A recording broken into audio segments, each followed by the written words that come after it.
welcome back, everybody, for the third day of our coverage for San Diego Comic-Con. This is Ian here, along with Chris and Isaac. What's up, dudes? Hey. Hey. How's it going? Dude, I'm alive, and I'm awesome. You're I'm alive. All right. You sound like you're enjoying life. Trying to, man. You gotta love it. Love what you do. Our heads, I think I'm safe to say our heads are collectively spinning from the amount of news, the amount of info, not just trying to get our own content out the door here, but just looking at everything we've got assembled for Comic-Con. And boy, these last few days have shown what we had talked about initially, that you can try in your earnest, but it will always feel with events like these that you just didn't cover it all. You just didn't reach all those grounds. And that's okay. Yeah, I can think of half a dozen things that I still wanted to talk about tonight that I knew we just wouldn't have time for, as it is going to be a huge show. Yeah. I'm just gonna have to hit Sheborg next week. Awesome. Well, even though if you're waiting to hit that, we got trailer after trailer after trailer today. I like to nickname today's events for Comic-Con overall as the Day of Heroes. More specifically, the Day of DC. Marvel has really had a reduced appearance. Let's face it, I think they deserve to sit back with a pina colada for a second, while half the universe is dusted and stuff like that. But in all seriousness, no, Marvel had already gone ahead and said, hey, we're actually not going to have a main spot. All that being said, there is a Marvel live stream that's been ongoing, but DC has stepped in to fill some of that, and there's quite a bit to look at here, from Aquaman to Wonder Woman to crossovers and shows to SHAZAM. I think more than enough. So, yeah, I think right at the top, honestly, with our trailers, we got a whole bunch here, but there's one I want to look at, and Chris and I are really happy about this, even though I always say Gundam did it first. That is for Voltron. Voltron Season 7. The trailer hit for that, and looks like the crew's in trouble. Yeah. Well, okay, so there's a couple things right there. First, you've never said Gundam's done it first. I've never heard you say that. Yes, I did. But secondly, does Gundam put together other Gundams to make giant Gundams? Voltron does it best. Voltron does that part best. That's true. Or if we're counting mobile armors, sort of. But there's some mobile armors. Like, I know what a mobile armor is. What? Your face is a mobile armor. Oh, all right. Anyways, let's talk about something I like we're that comeback. talking about. That was good. We'll talk about Gundam in the future. They announced the live action Gundam. We're going to talk about Voltron Season 50. Yeah. Okay, fair enough. Hey, we got a new Voltron. Yeah. Trailer. I mean, didn't they just come out with the show like 3 weeks ago? I was not expecting anything about Voltron, but we got a trailer looking into. Right. Isaac, have you ever watched Voltron before? Do you know what it is? I don't know what that is. No, that's a whole nother level of nerd for me. I mean, you really have no. Did you watch the trailer? No. So I even asked you to watch the trailer if you didn't watch it. I was so busy watching the Mr. Glass trailer again. I watched it like 3 times. I was a huge fan of Split, and I'm super excited for Nice. Mr. Glass. All right. We'll have a seat for a moment. We're going to talk about Voltron because we're going to nerd out on this. We love this shit. I mean, we've done multiple reviews for Popcorn. We've done multiple reviews for Voltron, so this. I mean, it was a quick little trailer. There wasn't much shown in this, although I got to say, you probably noticed as much as I have that there's been a lot of discussion about Shiro's love interest that we're going to find out about in this upcoming season. I'm one or two incidences away from actually having a larger topic about this whole situation that we're talking about.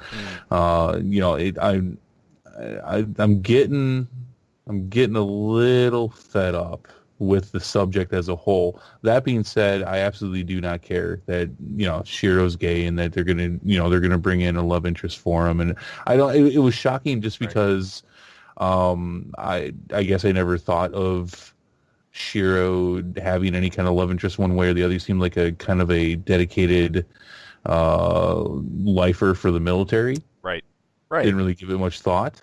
But okay, whatever. I don't care. Other people care. That's fine, as long as they don't make this a focus as a show, which I don't think they will. I mean, the writers for Voltron have been very good at keeping things on point and awesome the whole time. So, but they're going to Earth. Sounds like there's going to be some trouble there. Looking forward to it. Did we get a release date? I didn't get a chance to look.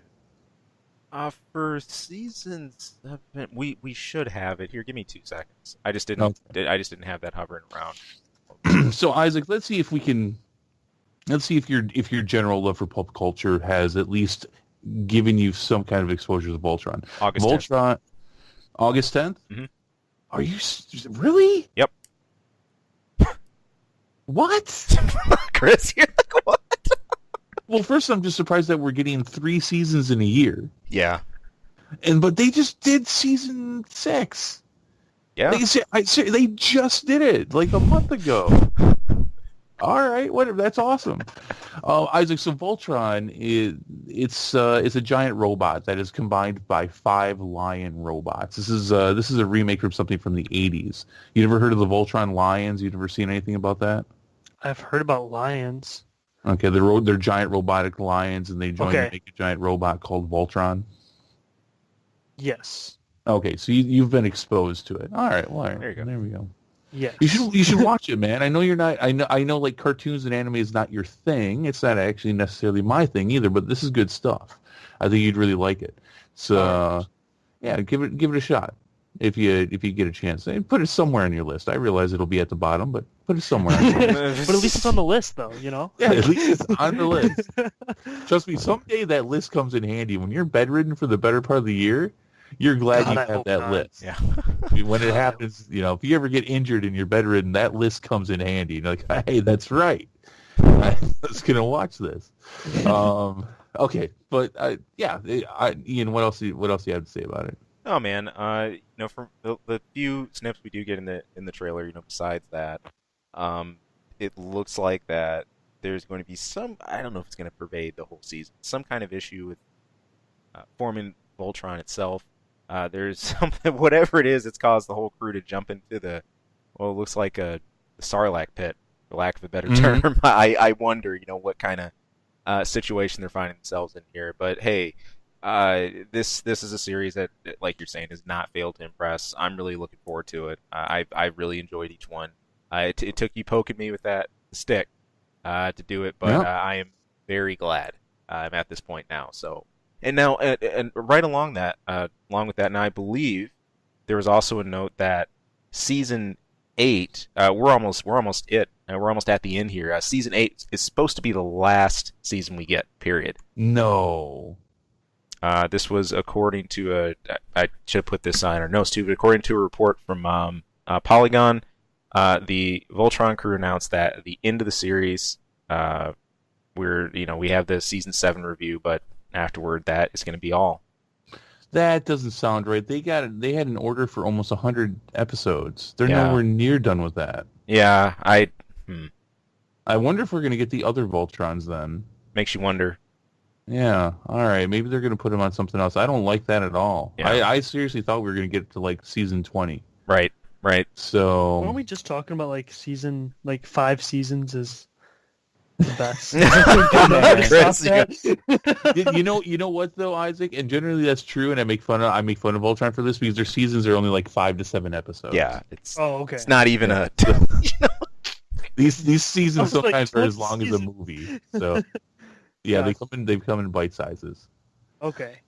Yeah. All right. For a second, I was like, "Oh my gosh, that's like." Well, Ian's got me scared there. Yeah. I'm gonna have to research that. I thought I was gonna have Voltron for years yet.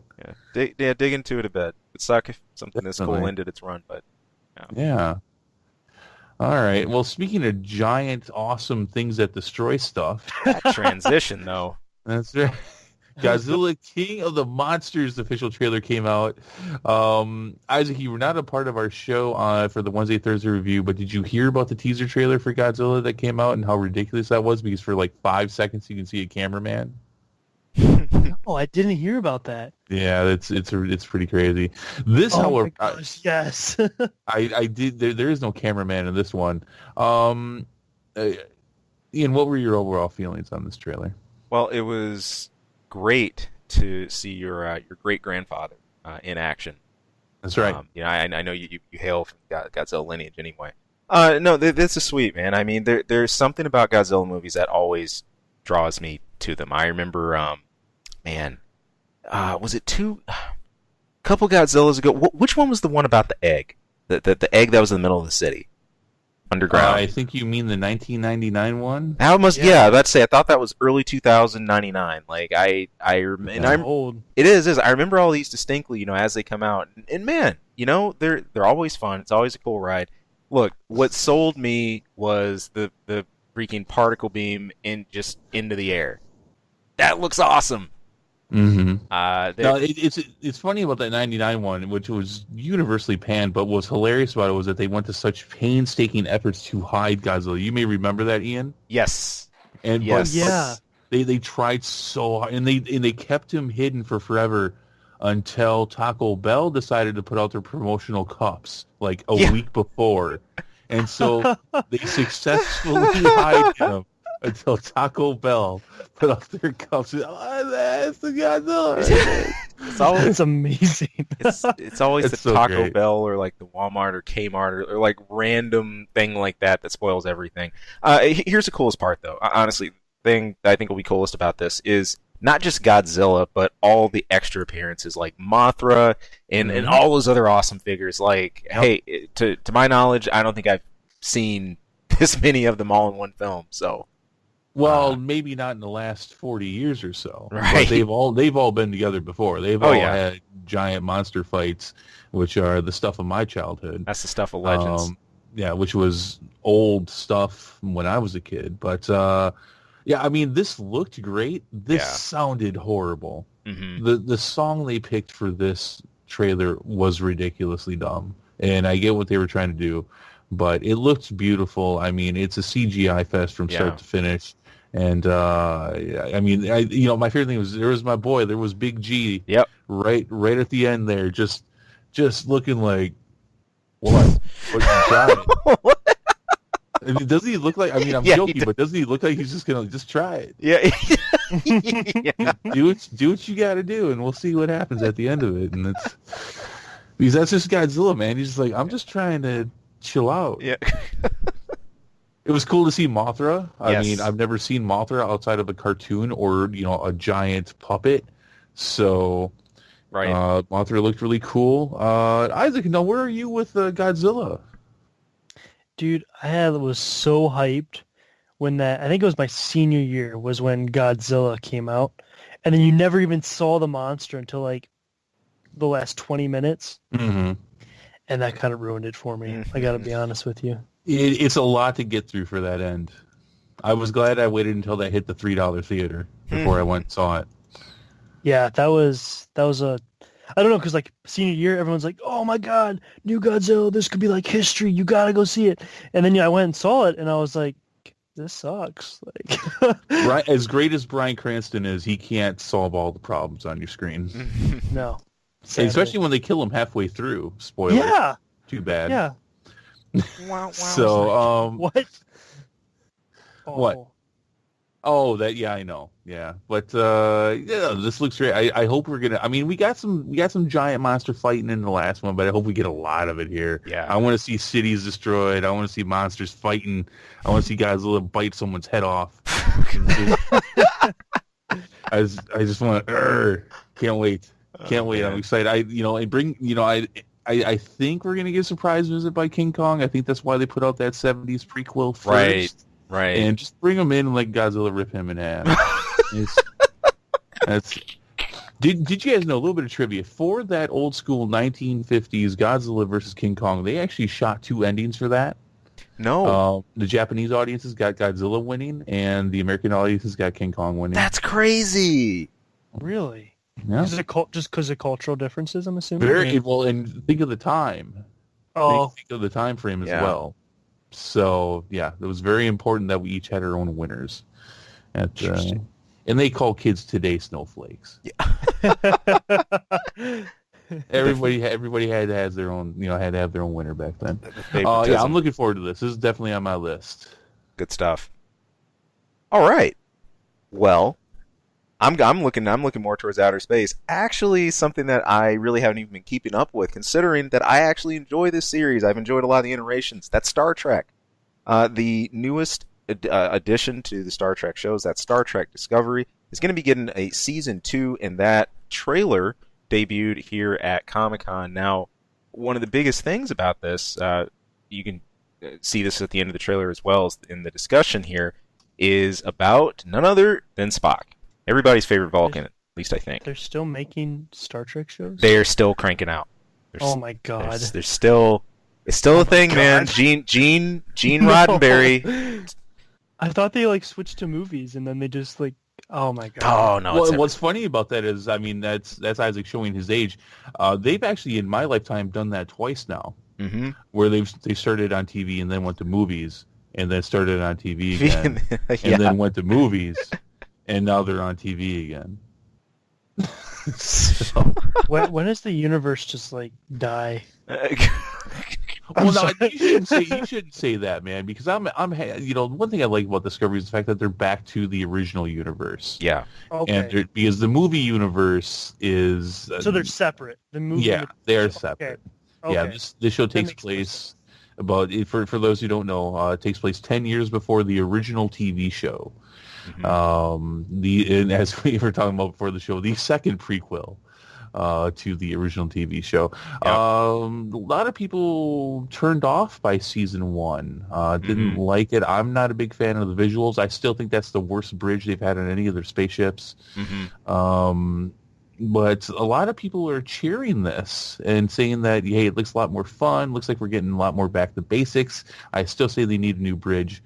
But Isaac or Ian, you are the Star Trek guy out of all of us. What are your overall feelings? Yeah, man. Hey, look, anything, first of all, if you're going to do the Spock hype, that's awesome. But aside from that, this is a really welcome return. And I think it's something that the series should keep expanding. It's, like you said, better bridge, yeah, but it's got a fun crew. From what I've looked at, that is something that not just gets me into a Star Trek series, but that keeps me invested and keeps me involved. I remember thinking back... the Next Generation crew, like for a lot of people, but Patrick Stewart's crew, that was probably the one I was most invested in. But also because I sort of saw things in reverse. I remember seeing stuff for Next Generation before I saw the original movies. When I was in second grade, I remember my parents had the box set for Star Trek 1 through 6, motion pictures. And I want to jump into those, and they're like, wait till you're a little older, and then we'll go through them. And we did, not too much later. But this has a fun crew.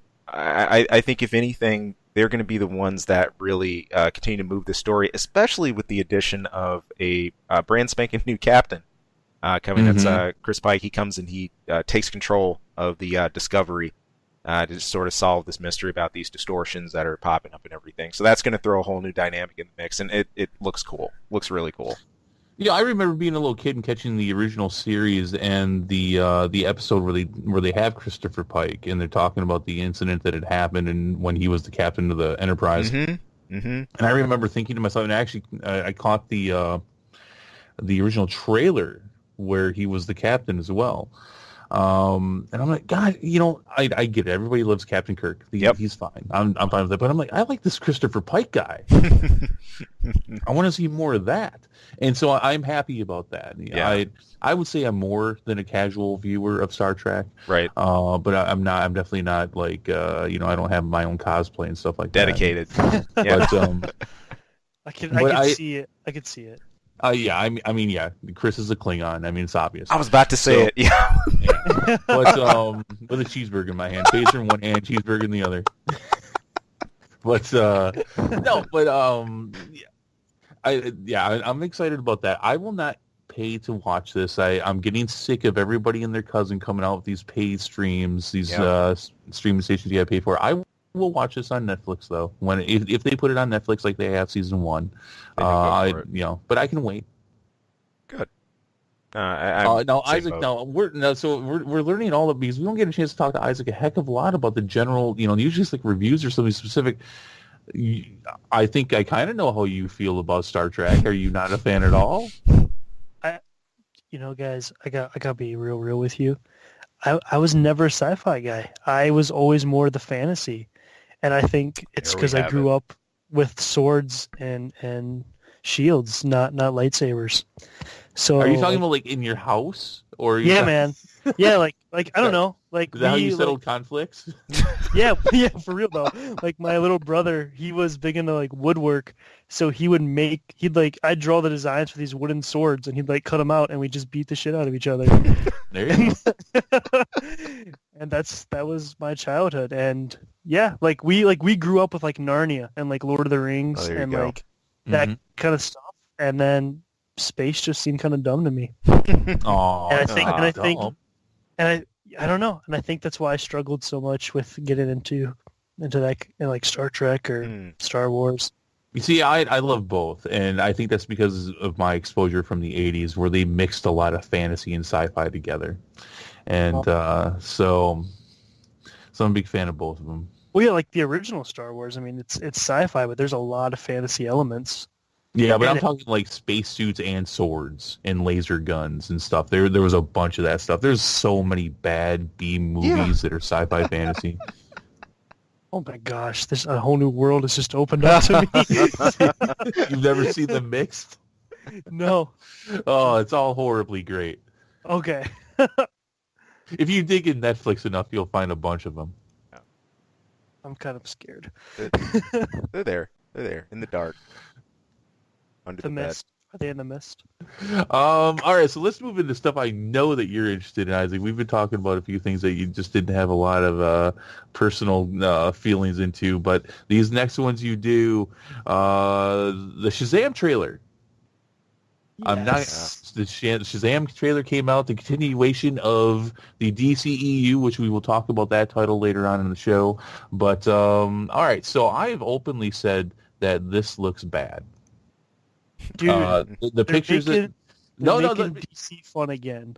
Let me stop it. Let me say there was like in last week's show there was an image that came out and there was just the talk leading up to Shazam. I just was not liking it. I thought especially that image. Now, but I did say let's wait and see what the context of this image is because they could be doing other things here that I'm not aware of. But that image by itself, Ian, you and I both agreed that was not a good start. This is the first still, right? Yeah. Right. So that being said, I loved this trailer. This is awesome. This is straight up awesome. Just like Aquaman, who I was also railing on mercilessly up until Justice League. I came out of that liking him the most. Yeah. So because I mean, redneck Aquaman's a lot of fun. My man. So that's right. My man. But no, this was a lot of fun. I actually, I mean, this kind of took me back to my childhood quite a bit. I really enjoyed it. I think they did a really good job. And if this is what we're gonna, if this is a good interpretation of the movie that we're getting, I'm gonna have a lot of fun with it. But if this is even a bigger interpretation of where they're going with these DC movies, I think they might actually have found the right note. Yeah. That perfect of like dark but having fun. Yeah, that a lot of us have been hoping they'd find. So now that's my feelings on it. But Isaac, you're out of the three of us, you are the DC guy, and I don't know where you stand with Shazam at all. But so have at it, Isaac. Why do you feel about this? I know we trailer? kind of talked about this post-show last week, and we were talking about like trying to find that new flavor for DC, and how I was like certain characters should definitely stay dark and gritty. But I mean, Shazam, I don't find a dark and gritty like a need for it. And I thought it looks there's two ways this film is going to go, and it's either going to be a lot of fun and they're making DC fun again and it's going to be awesome, or this is just going to turn into like a complete comedy superhero movie and kind of suck. But right now my hopes are pretty high. I think it's going to be pretty awesome. I think it's funny that they're still using the kid gets picked on and the force flows through him like line to get everything started, but other than that, it looks pretty dope. Like the whole what are your powers, and they're trying to figure out what his powers are. That was awesome, and I'm looking forward to seeing more of that. Sweet. So yeah. Oh man, for sure. You know, one thing that strikes me about Shazam. Now, I've never had much of an investment in it off the bat, or just in the character and stuff. But uh, I'm looking at this for overall tones. You know, watching the DC films has been sort of like watching an instrument getting fine tuned. It's just, I think Chris said it right. You know, finding that right note, finding that right frequency to hit, and they have the potential to do it. DC have a great roster. And my wonder, after seeing this trailer and going forward with the rest of everything, is are we going to be getting DC films that are well tuned to each character, and we sort of leave things in that realm, or are we just going to kind of find a general sort of bullet line, general parallel, kind of like what Marvel have done? You know, you sort of know roughly the kind of humor to expect, the kind of feel to a Marvel movie, and how everything always feels intermingled. I wonder. Personally, I think DC can get away with the first one, kind of having those slightly tuned movies. Maybe picking up some experience, from other ones, but kind of tuned per character. So honestly, I think that's the best method to go with for them right now. Why try to be another Marvel? Right. Go be your own thing. Let Batman, if you're gonna keep him this dark, keep him that dark. If you're gonna do gritty, but like something like character, like Shazam, yeah, let's have a lot of fun with it. Well, I'm actually gonna take issue with part of what you said there, Isaac, because I don't think that's necessarily true. Because I think part of what makes the Marvel movies good is that a lot of them do have their own themes, and especially early on, a lot of the movies were very specific as to what they were doing. Like the Ant-Man movies are always kind of heist movies. The Captain America movies are in some way or form about war or about political issues. The Iron Man movies are always about this, the snarky rich guy and the things that he deals with, broadening his world from what it used to be. So I only take issue with the fact that you say that Marvel doesn't do that, where I think they do. And I think that's part of what made it so great when they finally brought them all together in the first Avengers, and they keep bringing them back. Now they definitely have. They don't have the same feel from 8 years ago than they do now. The things have definitely been a lot more meshed. But now that being said, I completely agree with you, and on saying that is what DC needs to do. And it's, one of the complaints that I think we've all had is that they tried to do too much too quick, and it's like they had Man of Steel, and then it was Batman v Superman. It's like, what? Wait, hold on. Why are you already going here? It's why are you introducing Batman in Batman v Superman? And then it was like Suicide Squad. I was like, well, nobody really wanted this yet. No. All right. But yeah, I take issue with you saying that Marvel doesn't do that. No, I feel like I hear what you're saying about, like, yeah, they had their own themes, but I felt like if you watched one Marvel movie, you've kind of seen all of them. And maybe that's a bold statement, and I'm okay with that. It's just it'll kind of have the same formula. Like, here's the character, here's the point, and then here's everything.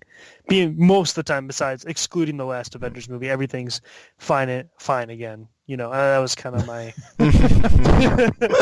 that's kind of like how my Marvel Adventures is, in like every other Disney movie. Okay. And that's just that was just my viewpoint, and I'm a very cynical person, so I liked the dark and gritty. All right. I mean, there's plenty of dark stuff happening in Marvel for you right now. I'm just saying. It doesn't get any more dark than half of everything dead. Yeah. Oh, so good. I'm like, I guess the only other way it could be more dark is if you killed the other half. Yeah.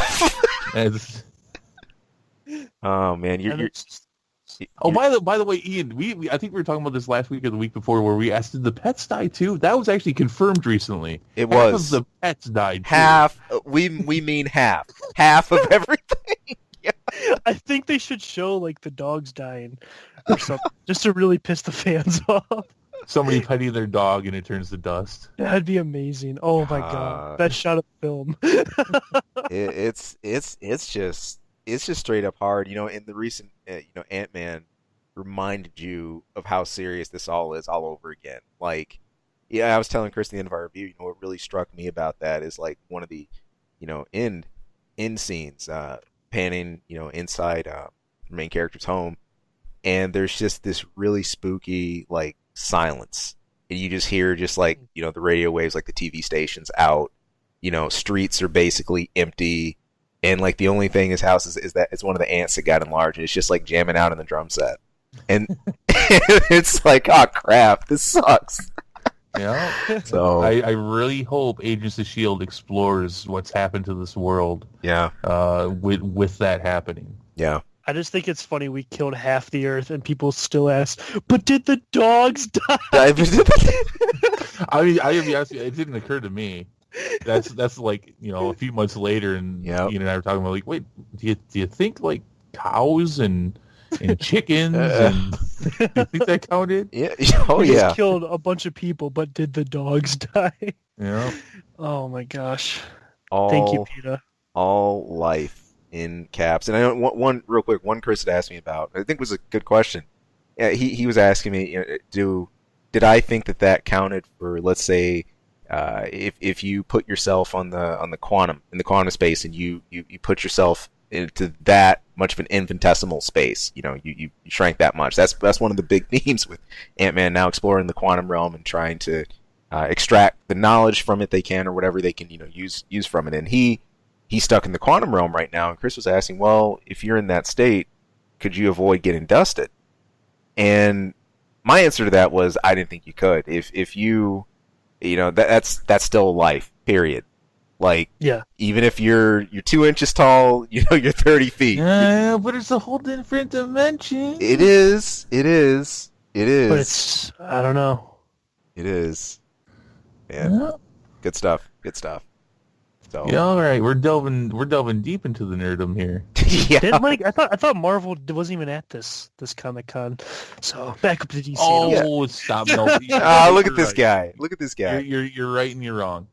All right. But yeah, okay. So, did we have anything else to say about Shazam? No, I think we're Shazam.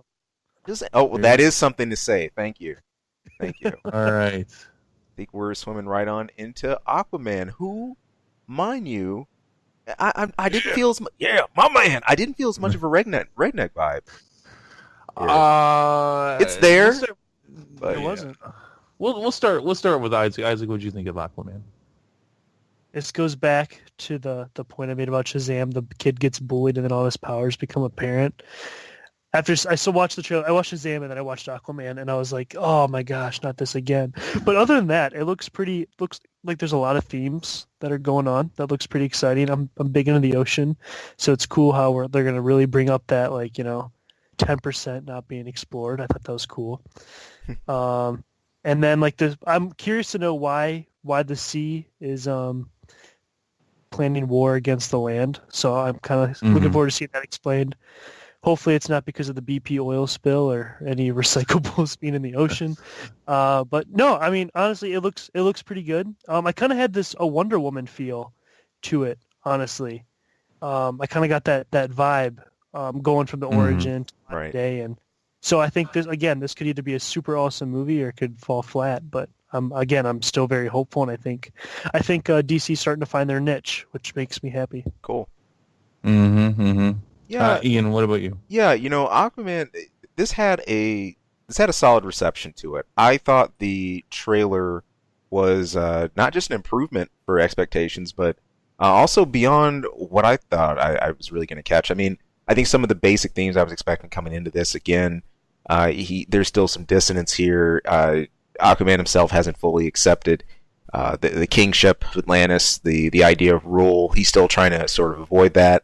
All those things are there. In fact, a lot of the things that were set up in Justice League to explore. But it looks like we're going to give even more than that, which is cool. But this was solid. I mean, it's obviously something that visits an origin story, which is great.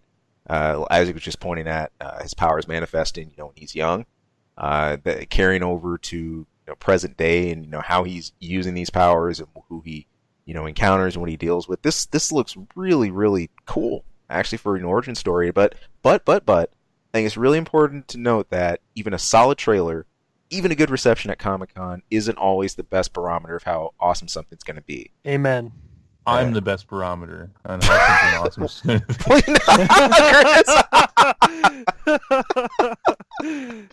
Oh man! Let me to know what is a better barometer? You were leading to something, obviously. No, I was. In fact, real quick, I was pointing to actually a few other things that we had in years prior. I think back to Andrew Garfield when he sort of introduced himself as the new Spider-Man, and no one expected him at first because he really came and he was able to connect with and level with the crowd in a cool way. He was just like he was like in like a Walmart Spider-Man cosplay. It was hilarious, and he got on the mic to ask a question to the panel, and about halfway through he whips off his mask and everybody goes nuts because they realize it's him, and they were able to kind of connect this cheesy story of what Spidey meant to him and everything to, oh my gosh, like this is the guy. So yeah, there it is. It's a solid debut. People connected with him.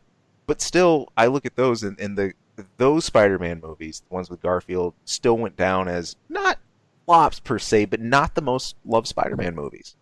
Those were not the ones to completely knock the ball out of the park. So you bring that up currently, here with Aquaman. I think there's a lot of people cheering for DC, wanting them to hit that stride, to find that. And after seeing a good trailer, that generates a lot of excitement. But the metric to carry that. What's going to help push that forward and make that a really solid movie? It's going to be, I think, having a character that you want to delve into, and there's a double edge here. Aquaman is something that could turn a lot of people off because you hear that and you're just like talking to fish. That's lame. But then again, if you're able to do something similar to kind of what Marvel pulled with Ant-Man, I didn't give two cents, but the way they presented Ant-Man is awesome. And I'm really hoping they can do that same thing here with Aquaman. I think if you can bring a character like that, make him awesome, but give him like a solid supporting story and not forecast everything up front, you got something good in your hands. We'll see. All right. That was good. That was good. I want to clap. I don't want to drop my mic. I won't. I was very meh for this trailer, honestly. Mm. I mean, it looks very pretty. It looks like it'll be fine, if not really good. It didn't blow me away though. And I guess that's because just like Isaac, I watched the Shazam one, and then coming from that to this one, I was like, because Shazam looked so original and different from everything that we've been seeing, and then to see the Aquaman looked very much, I've seen this, but instead of space or villains, or on the ground or something, it's water. Right. The shark thing was pretty cool at the beginning when the shark hits the tank. Like you leave that kid alone. That was pretty cool. Yeah. I did, however, have a genuine retroactive geek moment when Mantis showed up. Yeah. When they showed Mantis, I'm like, no, yeah, there he is. I remember him when I was a kid. Cool. He's part of the Legion of Doom. Yeah. Big old goggle eyes and all, man. I had a nerd freak out for a moment for that. Yeah. But who's the and this is, I apologize, but who's the Ariel looking chick? I don't know. The one with the red hair. I was hoping you would know, but you didn't say anything about her, so I was not going to say anything at all. She looked very pretty. We'll cut this part of the show. No, but I mean, Isaac and I are down to review this in December, and that's going to be an interesting time because you have someone who is overall a big DC fan versus somebody who has been critical. Critical. I'll go with full on critical with them. With them, I have and I have not been critical of all their stuff. There's been some things that I thought they've done really great. Aquaman is an interesting thing though because up until Justice League, I was critical the most about Aquaman. Right. I thought he looked ridiculous. I thought he sounded ridiculous. Yeah. You just wanted the orange tights. So I do want, and I guess we're gonna get classic Aquaman suit as well at some point in this movie. But coming out of Justice League, he was one of the biggest surprises. So I'm looking forward to seeing how this goes. And I want to see him and I want to see Mantis fighting, and I want to see lots of talk to fish jokes. Right on. All right. Pushing lines there. What are we doing? I said we were pushing lines there. I had so many bad thoughts float in my head with fish jokes, and yeah, let's just move on. Anyway, Jesus Christ. All right, yeah, let's move on. You're right. Colt 45 and 2 zigzags. It's starting. I gotta get away. Let's. I'm just gonna cross over here. That's what the Batwoman, the crossover trailer. This is the effective. The pretty much the merger of a lot of the shows we've been seeing. I mean, I'm talking about Supergirl, Flash, Green Arrow, the kitchen sink, maybe the toilet. Everybody's here. But no, here it is.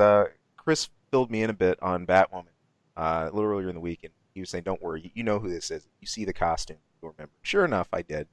And now, real quick, Chris, I think this is pretty obvious, but just confirm it for me. Batman Beyond was inspired by her design, right?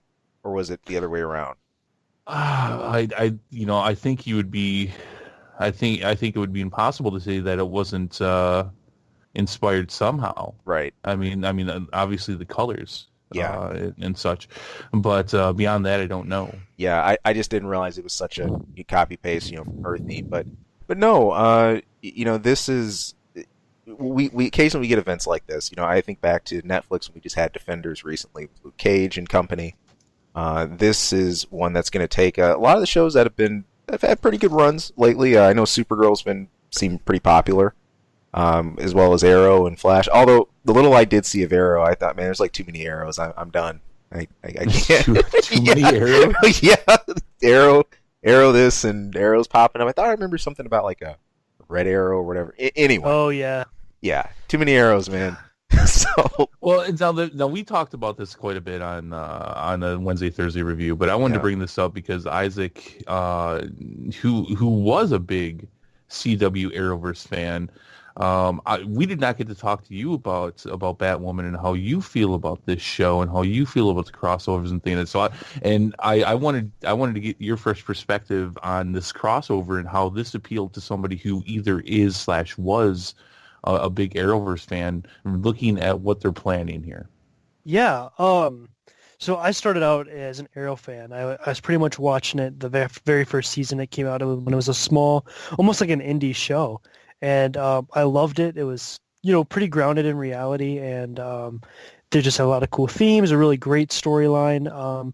And then about season 3, I think they started introducing the Flash, which is like, okay, cool. Like here's another cool dude. And Flash season 1 was amazing.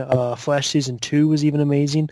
But right about, I'd say season 4 or 5 of Arrow, I just started kind of not liking it. They started, because then right about that time they also introduced Supergirl, and then at the end of this season was it Black Lightning, and I guess my two biggest problems with the whole Arrowverse was one, it just kept getting bigger and bigger, and it was almost like a mini. It was like Avengers, but on a TV show, and it was just it was too much to keep up with. I mean, because then they had DC Legends of Tomorrow, and it was pretty much you would have to watch something every night, and if you missed one episode, you missed ginormous parts of the story. But the second thing, my biggest problem with the Arrowverse was that there was really no consequences, it seemed like, to anybody dying, because their doppelganger from Earth 2 would show back up, or then they kept using the Lazarus Pit to bring people back, and it felt like there was no real consequences. And so I guess I was like, I want to see a character get killed off a show, and how they grieve and like how they rebound and and they reform. But instead it was like, oh no, we lost this character. Well, let's go get the doppelganger from Earth 3, and it's basically the same person, and we'll keep the same actress. And I don't know, it got kind of dumb to me, I guess. So I find that amazing. So, but I got nothing to say one way or the other about what you're saying about consequences and stuff. But a lot of what you said at the beginning of that is that it sounds like the expansion of this Arrowverse has been a detriment for you. I think like sometimes simplicity is the ultimate sophistication, and that's shout out to my boy Leonardo da Vinci with that quote. But it's sometimes I think smaller can be better, but I think they realized how popular it became, so then they just started making more of the same thing. And then if you really watch the shows, you find they all follow the same formula. There's the hero, He has a conversation. He gets interrupted with a phone call or emergency. So he runs off. He saves someone. He has another conversation, another phone call, and then it's very repetitive all the way throughout the show until you get to the cliffhanger at the end of the episode. It's conversation, interruption, go get the bad guy, conversation, interruption, go get the bad guy, and then you actually get him that time, and then the cliffhanger for next week's episode. And it didn't matter if you were watching Flash, it didn't matter if you were watching Arrow, DC Legends Tomorrow, they all went the same route. And then if you add on top of that, there's no consequences, like, oh, this week so-and-so died and they'll be gone for an episode. Like one of the episodes, Oliver Queen, the lead of Arrow, he dies in a trial by combat. And it was right at the mid-season finale. And so everyone's expecting he's going to be gone for at least half the season. He's gone one episode and then he comes back, and their only explanation was he fell off this cliff, but he didn't actually die. There was some medicine woman that nursed him back to health after he walked 5 miles in the snow to get to him. And it's always the medicine woman. I was like, this is absolute hogwash. Like, always. And they I gotta tell you honestly, in my real life, in my world, I don't worry about death because of the medicine women. So that's. Because I know they're right around the corner. They're everywhere. But I was like, you just killed off. Like you had such a big opportunity. You killed off the lead of the show, and you could have done so much with like that show. How do they rebound? I mean, obviously bring them back because you have to. I mean, that'd be like killing off. They killed off the star. You got to bring them back somehow. But one episode, come on, dude, you can do better than that. Like, let's see some real drama. Not, I don't know. I think he's actually even back by the end of that episode. Like they showed, like, he's not dead. That's worse than Dragon Ball. Wow. Or at the end of season 2 of Flash, he goes into this other dimension, and basically he's supposed to be there forever. And then first episode of season 3, he's back. And they're like, "Oh yeah, we just threw a little ball back into the dimension. It's going to take his place." I was like, "What? Come on." Okay, all right. Well, okay, fair enough for all that. So how are you feeling about Batwoman? I think it's just the same thing. See, now that disappoints me though. I would love to say I think I've lost hope, and I hope it's awesome. I hope it does really well. But just from the things that I've been hearing, I think it's something very bad dressed up as something really good. It's kind of like it's like when you go on College Ave and you think you're going home with a 10, and then you wake up from the tequila shots and it's a 4. Oh, roast! Nice. And you're like, dang! Like, yeah, that's the show. That's great. But hey, That's Chris, great. you are more than welcome to go out with this 4. You watch it. Ooh, shots fired. No, man, that's all right. That's all right. It's that should be the new slogan for the Arrowverse. That should be in their ads. Watch the Arrowverse. Wear your beer goggles. Maybe they can with Patron or something. Like all the characters are drinking Patron the whole time, and then I don't know, advertisement. I mean, there's a reason why when I do watch The Flash, I think I'm like a third into season 2. I don't watch it much, but it's basically when I'm preoccupied and it's something I have on in the background. So, fun fact, I actually I was in a movie last December, and the lead actor was nearly cast as Grant Gustin's stunt double. But he was a little bit too beefy for the role, and so he got cut. But they're like almost spitting image of each other. It's kind of scary. But he weighs about 30 more pounds than Grant Gustin. Oh yeah, that's a clear difference.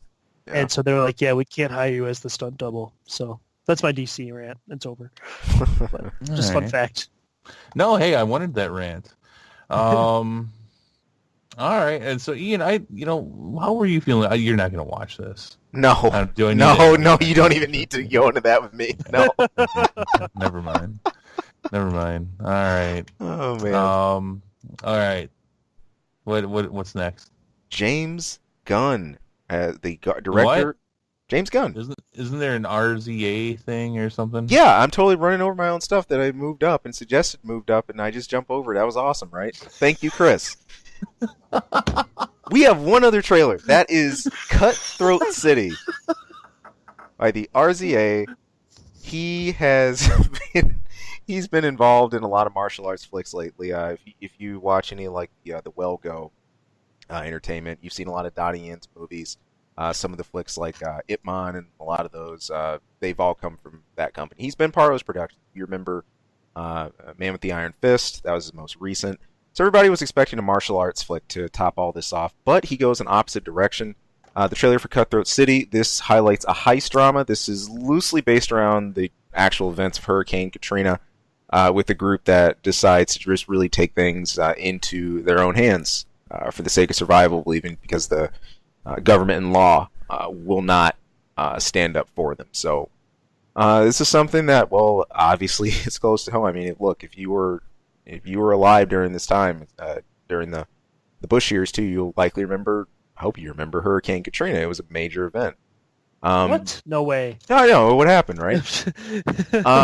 But this kind of stuck out like a sore thumb. Comic-Con, it's just especially today when we had so much about superhero films and everything else, then we have something that I'm not going to say documentary because it's not, but something so closely based off of actual events. I mean, I don't know. Like, if you guys had a chance to take a look at this, some thoughts. What do you think? Yeah, I unfortunately did not get a chance to look at this. Mm-hmm. So Isaac, what do you got? Yeah, it looks great. Yeah, for sure. Oh No, my I didn't God. look at it either. Yeah, I gotta be honest with not you. to say I'm sitting here giving you the side eye. I'm like, you didn't look at it, did you? No. I'm gonna look at it right now. Oh, there you go. In all honesty, though, this is one that will probably be off of a lot of radars. I think until it really pops up and it's released. I think just because of its sort of odd placement, here at Comic-Con and everything. In fact, Yeah, I think I'm still trying to place that in my mind, like how I guess this would be in like the main purview of like Hall H and stuff, surrounded by everything else. I think it's because everyone was expecting either martial arts so much or looking back at RZA's work with Wu-Tang Clan. I mean, that was his whole thing for years and years until he became an independent filmmaker anyway. So this kind of maybe that's what he purposely did that. So Maybe that way people would see the preview. This kind of feels like that stealth, to me at least. This feels like that stealth thing that just snuck into Comic-Con. I'm kind of confused by it, frankly, but that was worth highlighting. Sometimes though, stuff like this, those are the dark horses that make Oscar runs. Sometimes. Just saying. Just keep a watch out. I'm not going to call myself a prophet, but I'm just saying. If I'm not gonna call myself a prophet, but if I was right, then I call myself a prophet. You owe me $10 if I'm right. Yeah. Oh man. Yeah. I mean, this looks fun. Yeah. Hurricane Katrina. Yeah, it looks fun. That looks fun. It's a lot of fun. That's the first thing I looked at. You people just dying in hurricanes, Chris. Oh man.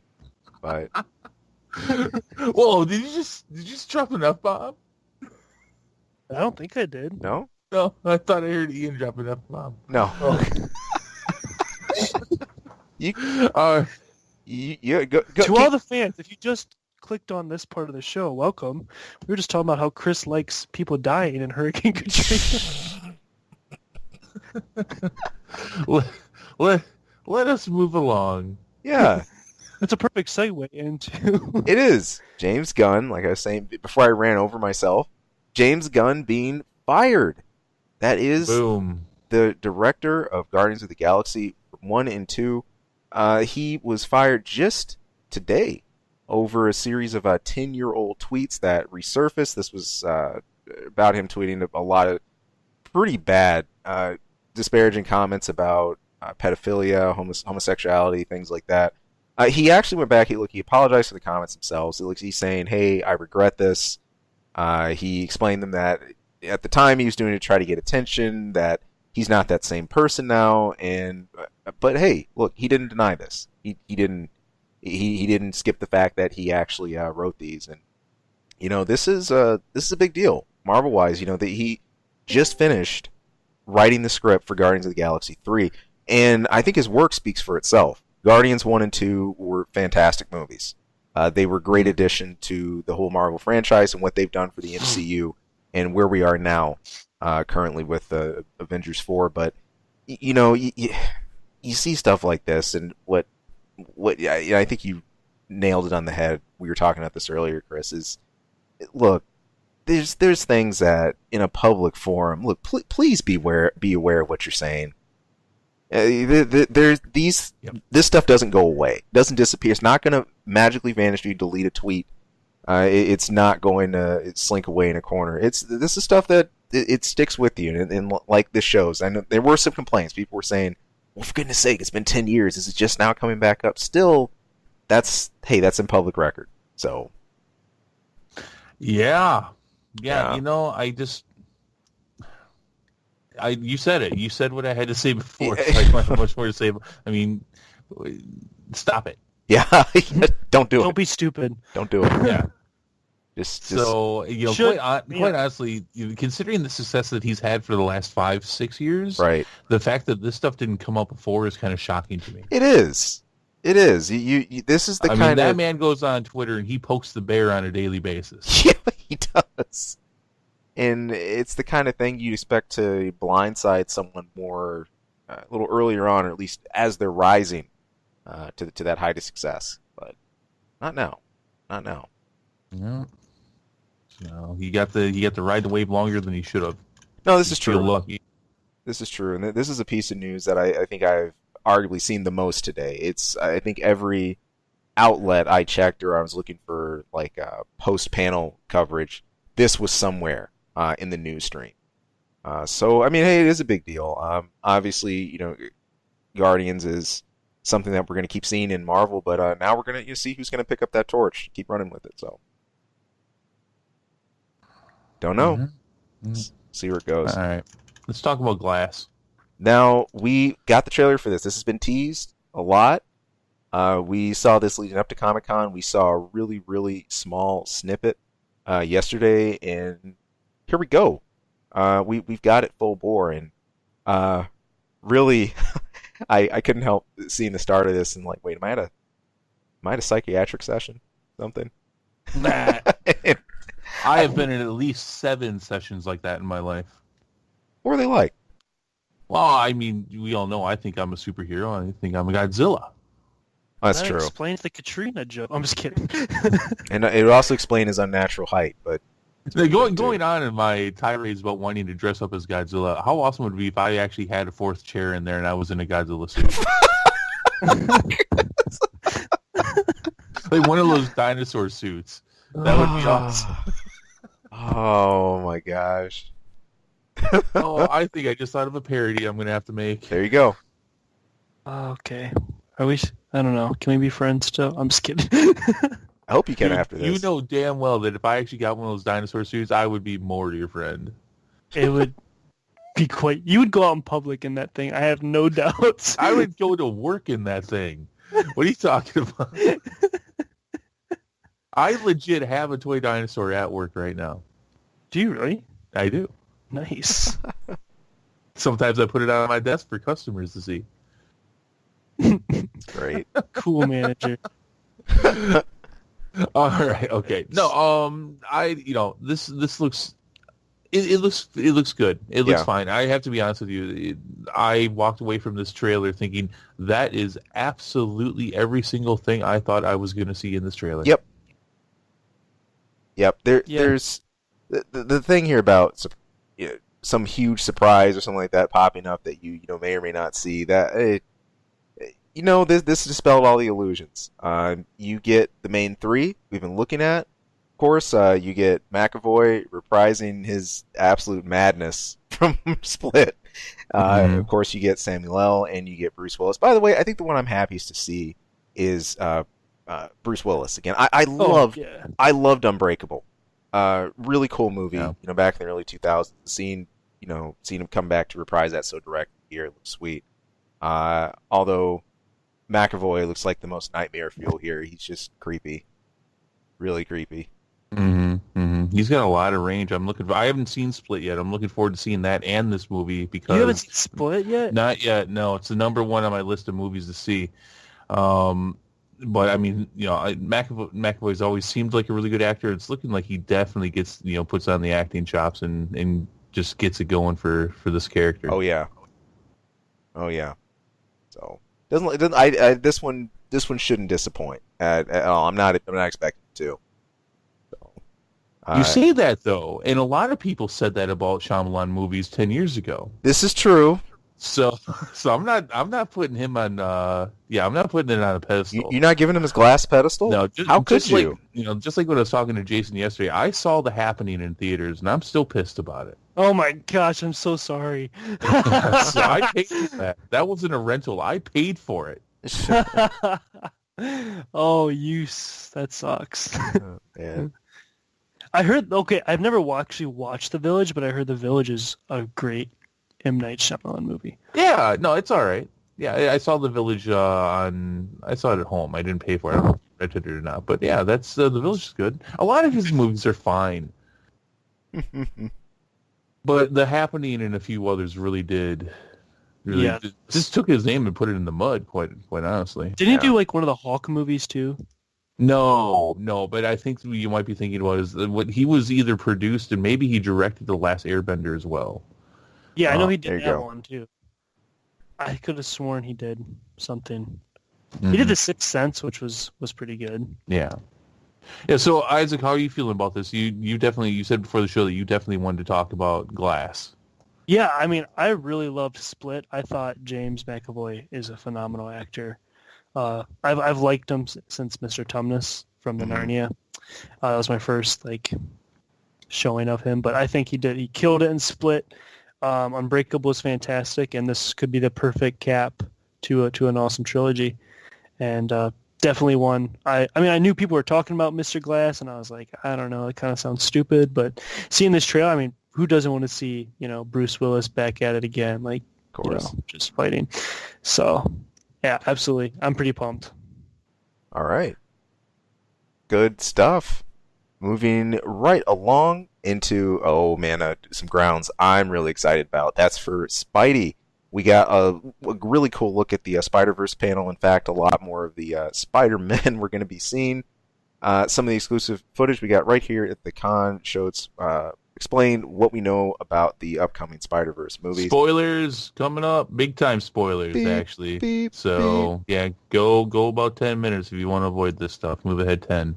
Beep beep. Spoilers kick in now. One of the biggest confirmations we have here is that Miles Morales has just gotten his powers. The Spider-Man, though, in his universe is already dead. So the older Peter Parker that we've been seeing in the trailers, he's actually from another universe other than Miles, along with Spider-Gwen. And, of course, as we've talked a little bit about in our shows and other spots, you've got Spider-Man Noir. There's you have Penelope Parker here, and this one surprised me. It doesn't surprise me at all. Spider-Ham. Spider-Ham was one of the best parts of the Spider-Verse storyline. The fact that all this serious stuff and world and universe-ending stuff, and here's frickin' Spider-Ham hanging out. And then they introduced Spider-Ham 2099. And that was even better. No, I'm so excited for Spider-Ham. I mean, come on. When it comes to alternate Spider-Man, he is one of the oldest. Yes. Whether you love him or hate him, he is one of the oldest ones. He's been around since the 80s. I remember the first time. I think you were the one. In fact, you were the one that told me about this almost like a year or so ago. And I remember I immediately went to look it up. I'm like, wait, this was a thing? I totally missed it, sure enough. What, Spider-Ham? Yeah, man. He's been a thing since I was a kid. Yeah. In fact, they've even expanded his universe, and there's Avengers, and they're all different animals and stuff. I didn't get into, but I mean, Spider-Ham. It's so great that they're going as far as bringing in Spider-Ham. I'm hoping for so many other different Spider-Men and women and whatever. But yeah, I was so glad. I mean, they're bringing this guy. It's I don't know who Penelope Parker is.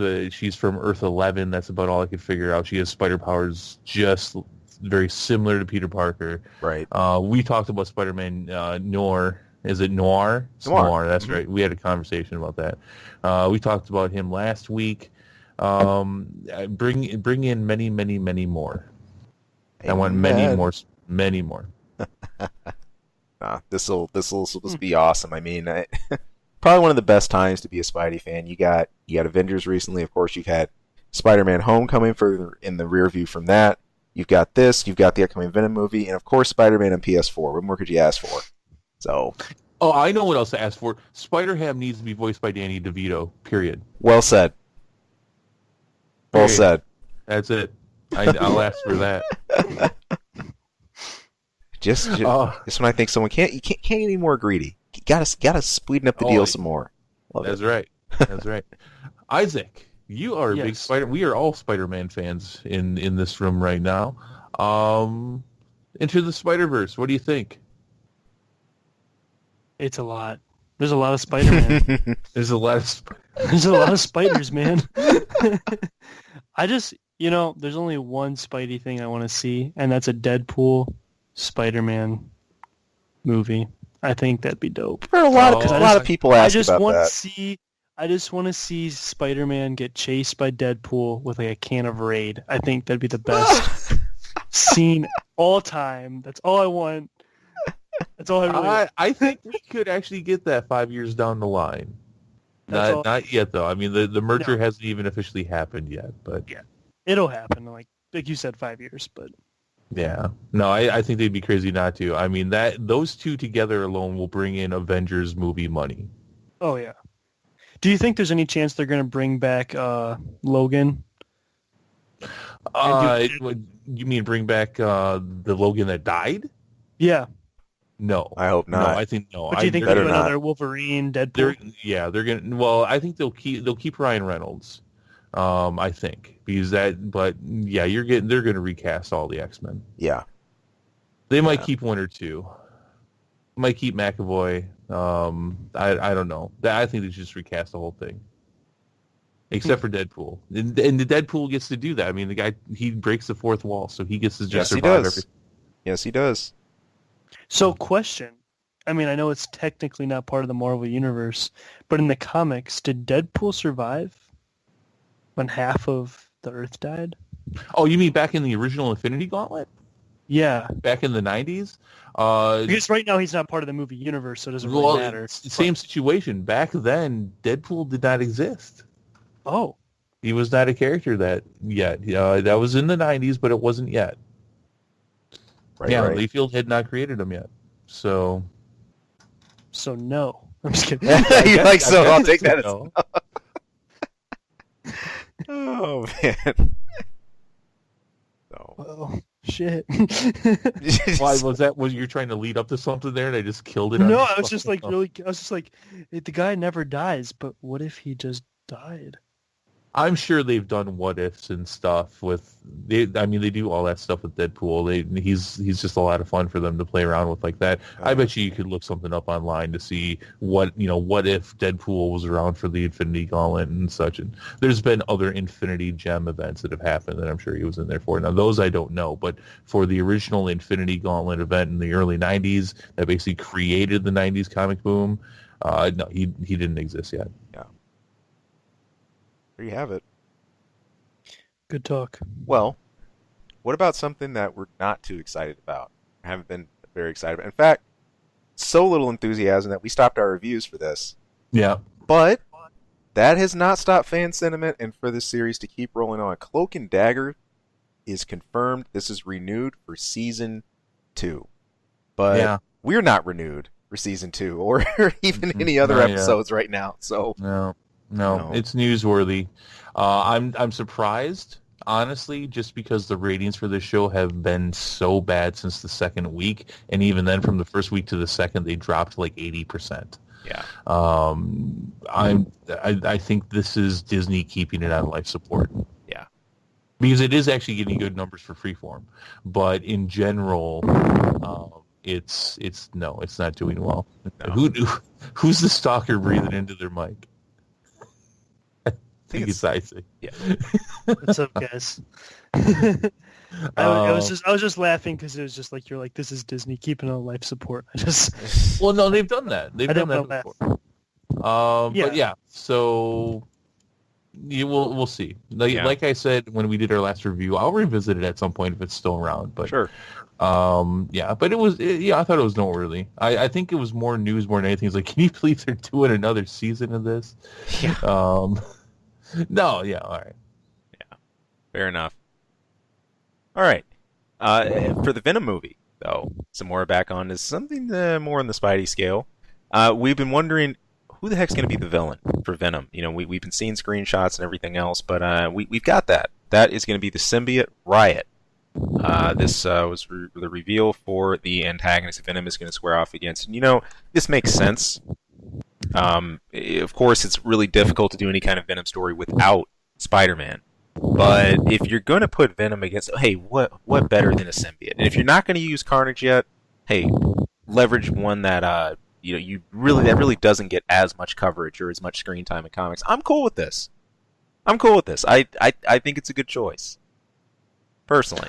I don't know much about Riot. You know, I did a little bit of research after I found out I was going to be Riot today. I'm fine with it. I guess the cool thing about Riot is that he can switch from host to host very easily.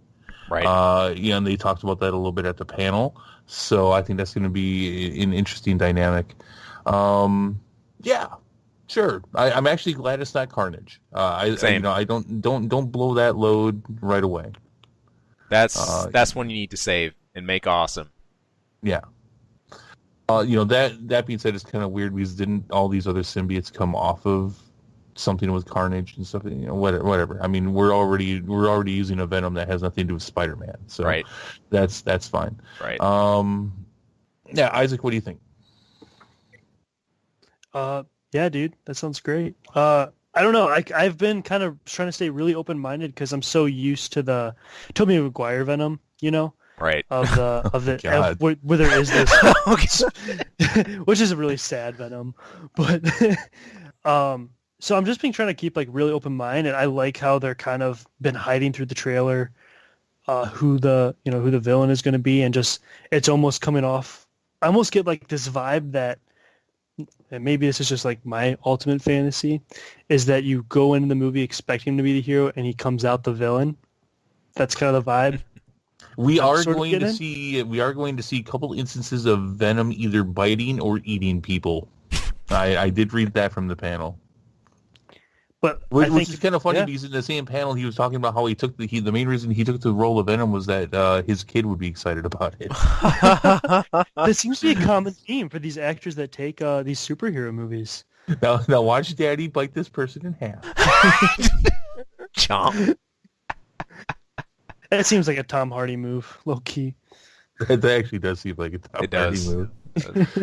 At least the kid should be guaranteed to win every, my dad's better than your dad situation at school. So wouldn't that be awesome though? If Venom was real, and then like he could bring in his dad for like kindergarten, like bring your parent to class, and they talk about their job. This little kid walks in holding Venom's hand.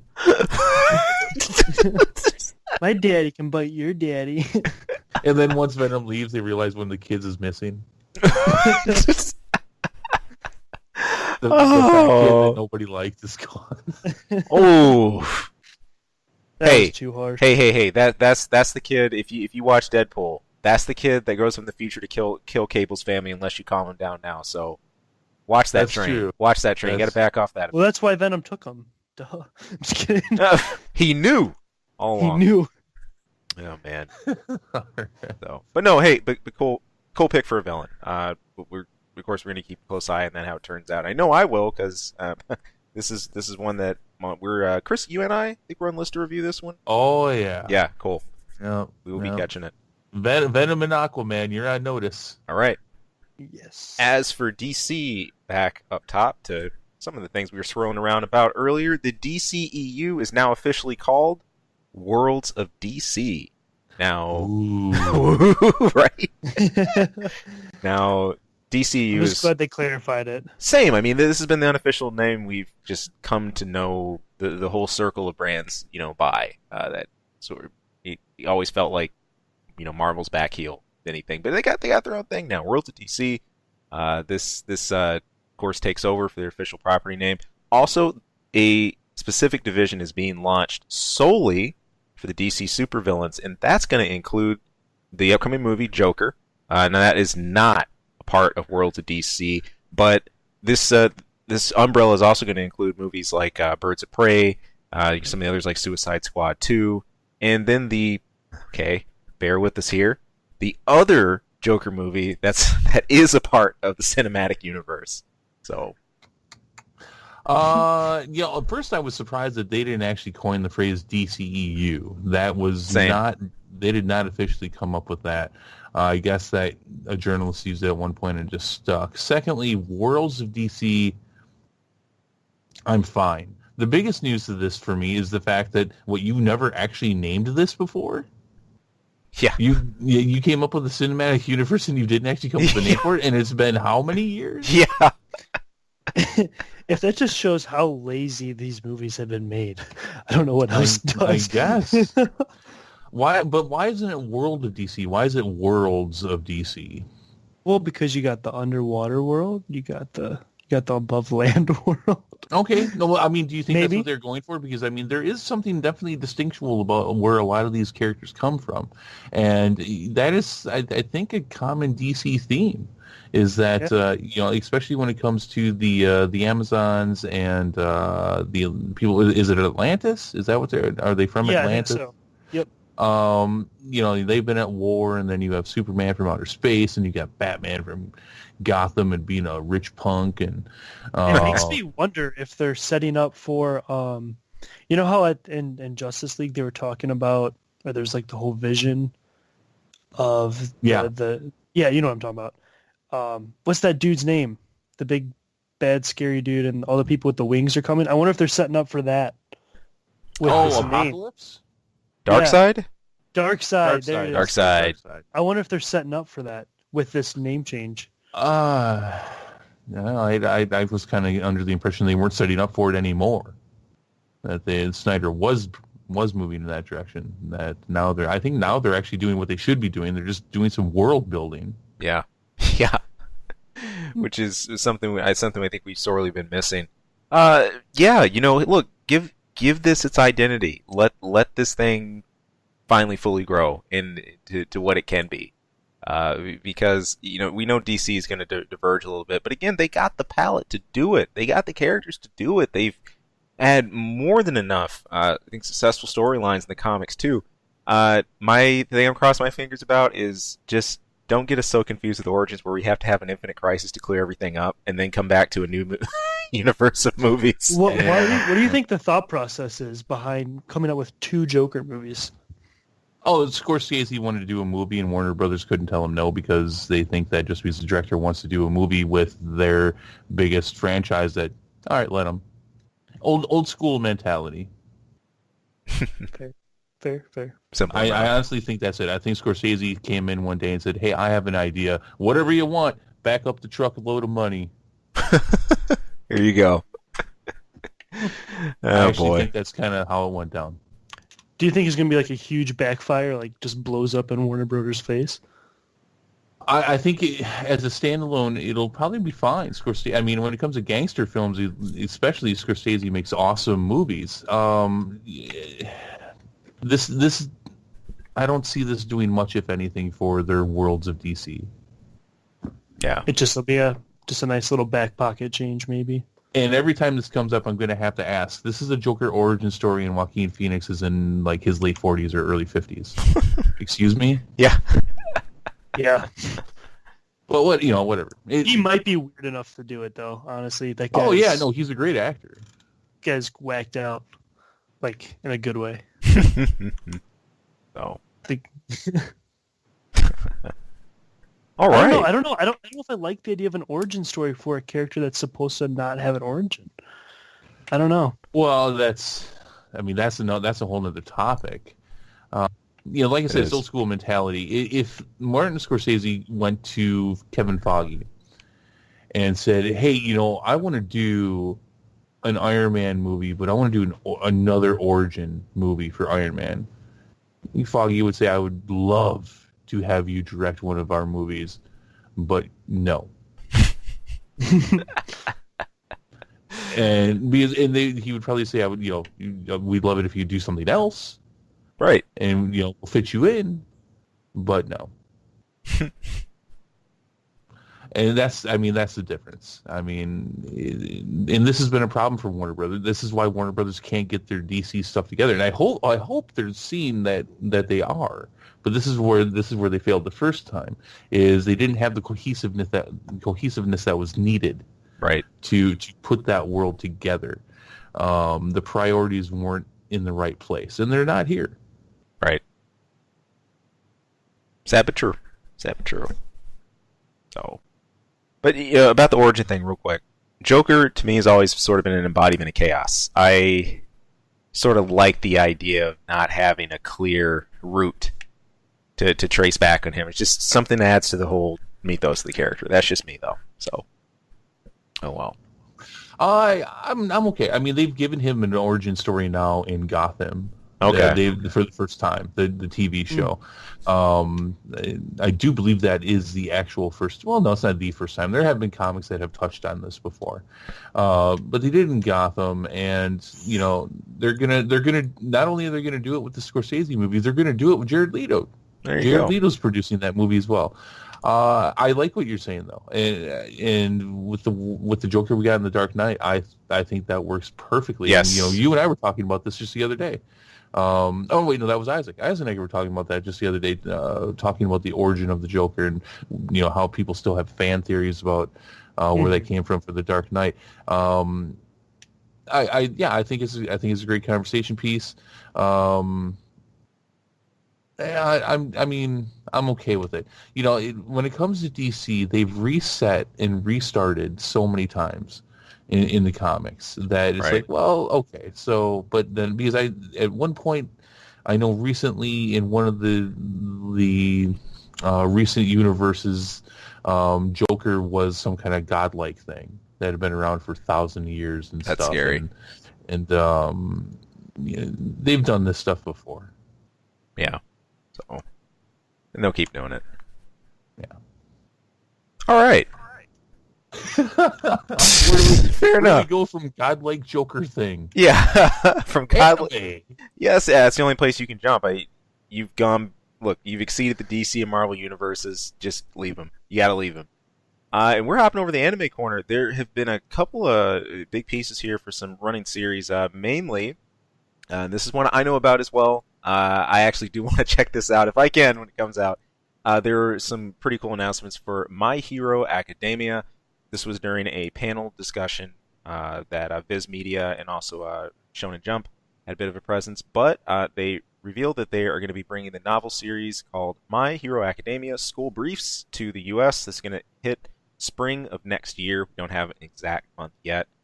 The voice talent for the main character, Izuku Midoriya, aka Deku, he announced that the movie My Hero Academia 2 Heroes, it's going to have a limited run here in theaters here in the U.S. It's going to start September 25th. It's going to be shown over 400 theaters, select theaters, of course, across the U.S. and Canada. Again, starting the 25th, and that's running all the way through to October 2nd. But specifically, that's the 25th, the 26th, 27th, 29th, and then finally October 2nd. So, if you're a My Hero fan, check this out.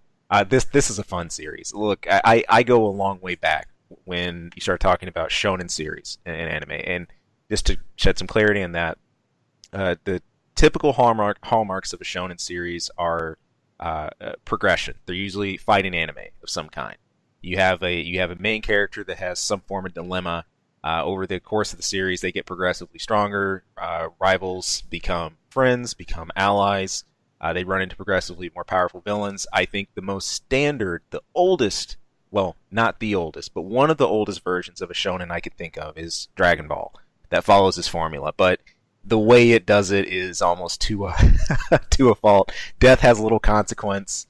It's gotten absolutely wacky, with power levels and scaling at this point and everything. But I think My Heroes hit a lot of people because it tells a fun story, especially in a time where we're all about superheroes. We got the Marvel universe, you got the DC universe, and everything, and it takes a lot of those tropes, pokes at some of them, but really does it in a cool way. They made a really fun original series out of it. So I recently really kind of caught up with this one myself.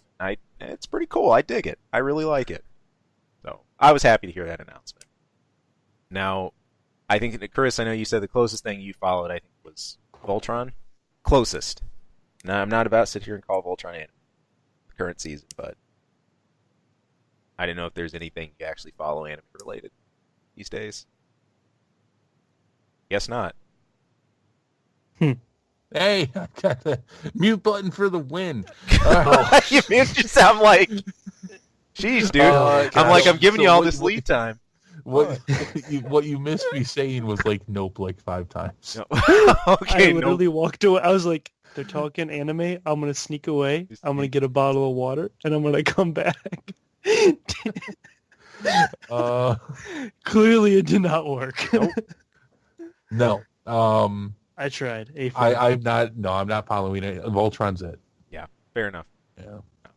I think the only other really significant anime thing here, it's funny, I was just mentioning the series, was the upcoming Dragon Ball movie. It's going to be releasing December 14th in line with the current series for Dragon Ball Super, and it's just simply called Dragon Ball Super Broly. They had a trailer specifically here for Comic-Con that, and Dragon Ball has some kind of big event going on right now, some kind of like U.S. tour that they're starting at Comic-Con. So if you're over in the anime corner, that is rolling strong all weekend. It's still there. Do you think it's going to be better? Well, it has to. There's no way it can be worse than the last Dragon Ball Z movie. Firstly, it's not going to be a live action, so that automatically makes it better, in my opinion at least. Dragon Ball is one that belongs in anime form. You know what? I've seen some fan efforts out there over the years. There was one years back that was not half bad. I'll say that. But this is one that I honestly can't see outside of animation. It's just too crazy. So I don't know. But yeah, that's really all I've seen on the anime corner so far. I'm not sure if anime traditionally takes Hall H. I guess you could say H for hallowed, whatever you want to call it, but that is known as kind of like the hallowed ground for Comic-Con. Usually the big announcements happen there in that theater for the major panels and stuff, but there's still a big presence for all that stuff there. Of course, I'm sure cosplay is everywhere, so cool. Dude, I want to go to Comic-Con one time just for the cosplay. Chris and I were talking about that. One of these days, it would be the coolest thing to go fully experience a Comic-Con. And of course, see, people put, an entire year or more into these. Sometimes if they haven't, been out to 1 year's plural, it's crazy. But it's amazing as well. So, and I need a yearly dose of that at PAX, and I'm always pretty pleased because sometimes you get people who come over from Anime Expo. AX always has an amazing cosplay show. Of course, people who do Comic-Con, or sometimes just your traveling cosplayers, or those that actually are signed, or that do a lot of professional photography and stuff. It's part of the fun of cons, if you ask me, at this point. So sweet. Plus, if you go to a small one, they always have raves after, and that's your scenes. You ever been to a rave? No. I went to like one. Yeah. But it was like Paint Wars, and they shot off a lot of paint. It was a lot of fun. There's one. I went to one when I was still in Illinois. It was at a con near Chicago, and the DJ had a hype set. Bear in mind, this was at the height of Death Note. I know you told me that's one you were kind of familiar with, Isaac. Mm-hmm, yeah. But this is at the height of Death Note. He had a rave set going. I mean, he just had some solid themes, good vibe. I mean, he stirred the crowd up pretty good. And about midway through his set, he drops this custom version, this custom mix he had of the intro for Death Note Season 2. But it was tight because he didn't break his beat at all, the pace he had going. And then as soon as everybody heard the guitars drop, ding, ding, ding, ding, ding, ding, ding, ding, everyone went nuts. So, I always said, if I didn't play drums, I'd DJ. I think that'd be one of the really, really, really fun things to do. And that was one of the moments that kind of brought home to me. It's like, yeah. If you know how to bring hype to people, this could be a lot of fun, and it was cool. Oh yeah. So, but I digress. I can't say any more about raves because we still got shows to talk about, and part of the shows is part of the DC lineup. That's for Krypton. Now, I got my eye on this one. This is the story of some of Superman's ancestors. Of course, this show is going to be set a couple of generations before the destruction of Krypton itself, and we did get a reveal right here at Comic-Con that Lobo is confirmed as the big bad. For those of you who might not remember, Lobo has been a bounty hunter in DC. The level of his super strength has kind of varied writer to writer. Sometimes it's been close to Superman level, sometimes it's been just a little bit stronger than a person. He's got Deadpool-like regeneration capabilities. Dude is hard, if not impossible, to kill. But yeah, Lobo's supposed to be the baddie here. I never kept up with Lobo a whole lot, so I really don't have a whole lot to comment about. But hey, I do have some interest in the show.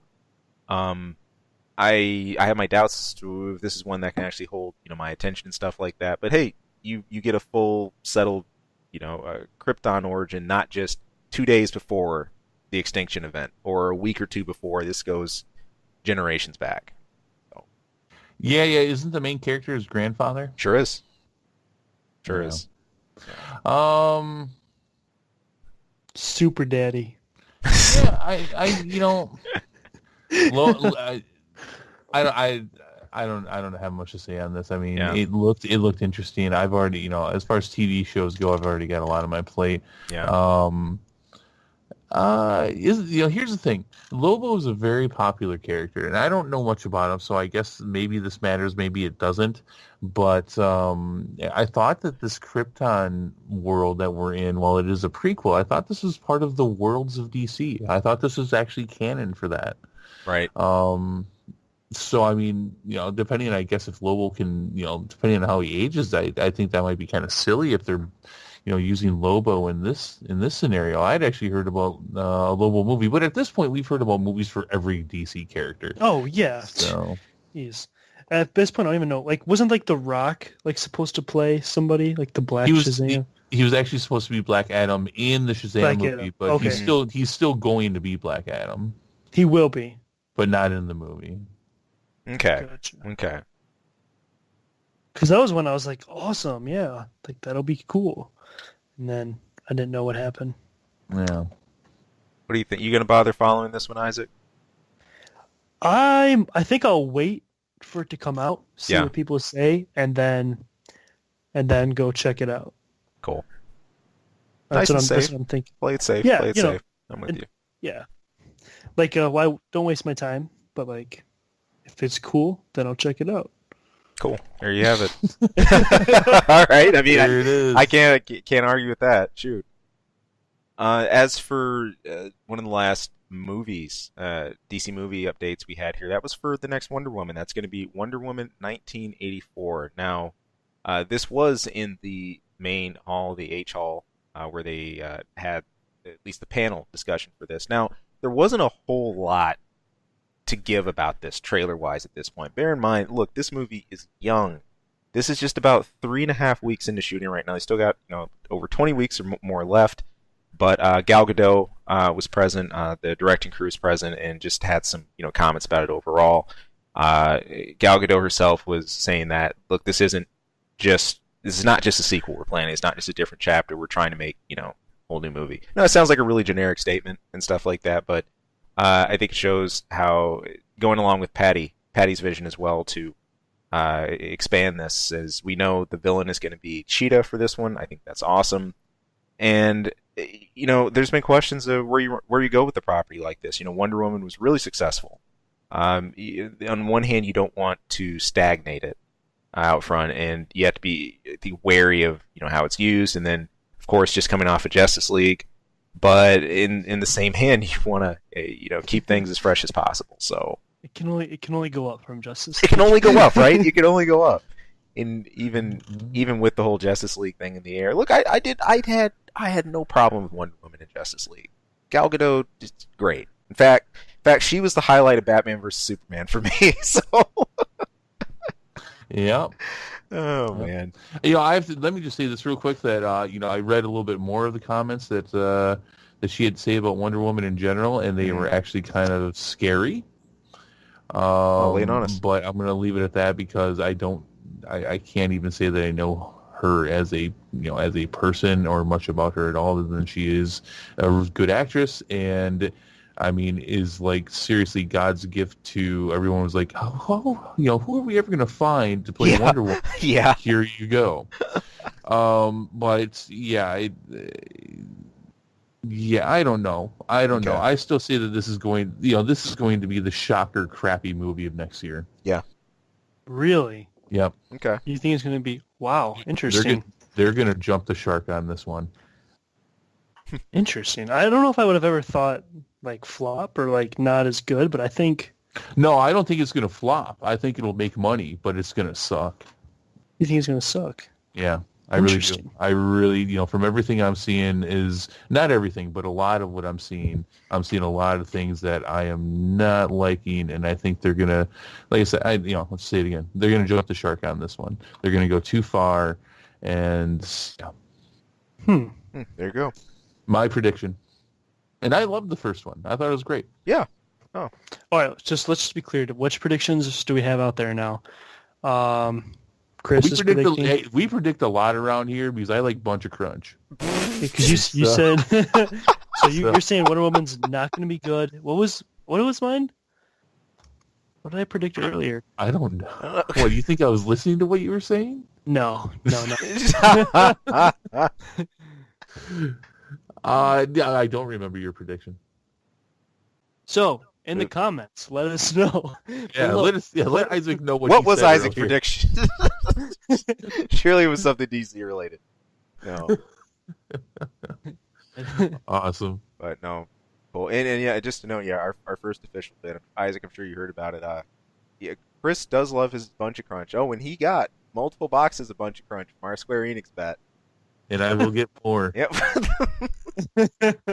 No. You guys are going to fund all my candy for movies. No. I go to a lot of movies. No, I plan to get even. Job or something. I plan to get even. I got to even out, man. I was just a painful basically less than a month. Yeah, you were off by weeks, or should I say, Square Enix was off by weeks, or should I say, your faith was off by weeks? All of them, Chris. All of them. Yeah. But alas, that's for another chapter.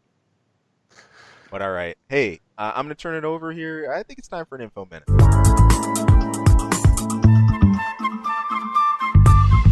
A Comic-Con, at least a Comic-Con day, that's been about heroes. I could not help but smile running over a piece of news that, well, it's about some vigilante hero heroism in and of itself.